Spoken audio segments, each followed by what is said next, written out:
Hello, good afternoon mga kalodi. Ito po si Lodi Book mga lods.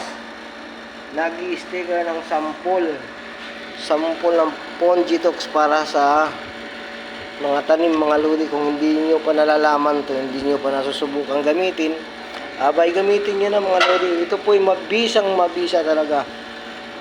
Talagang kilala na to ng mga magsasaka, magtatanim mga lods. So, Ayan, Pongitox. Nilalagyan ko ng sample.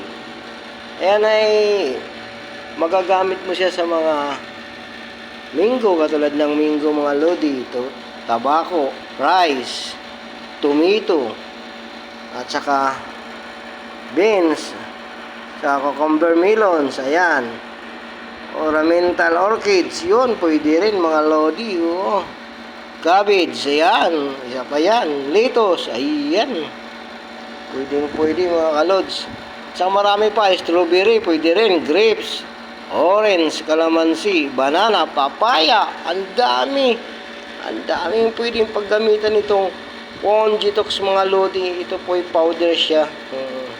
Halo mo lang siya sa tubig mga lods. Nalagyan mo ng tubig. Tsaka i-spray. Abay, mabisang mga kalodi.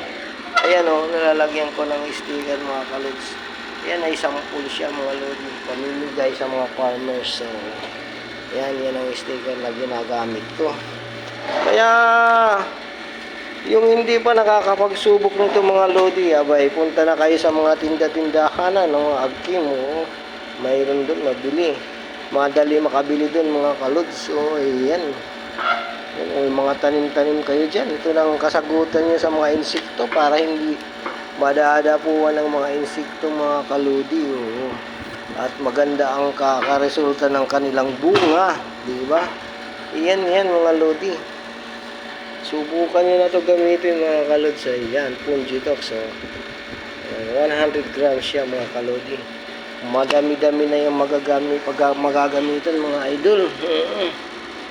Kaya kung subukan nyo na, talagang hindi kayo magsisisi. Masasabi nyo talaga, bakit ngayon lang kita natagpuan? Ganun mga kalodi. Subok na to sa mga magtatanim, mga magsasaka.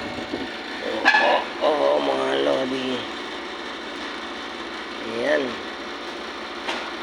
Basta tatak planters mga kalodi. Ayan ang planters product. Basta tatak planters mga lodi, subok na yan ng magsasakang Pilipino. Kaya arriba na kayo mga lodi, masipagpuntahan na kayo sa mga malalapit niyong tindahan dyan, mga gamot sa mga tanim. Ayan Pongitox mid content 100 grams mga kalodi. Ayan, fungicide siya mga kalodi. Ayan, hanggang dito lang muna ang video ni Lodi Book mga kalods. Bye muna. Next video na muna. At ang hindi pa nakakapag-subscribe dyan mga lodi, paki-subscribe na lang Lodi Book channel mga idol. Maraming salamat mga kalodi. Bye.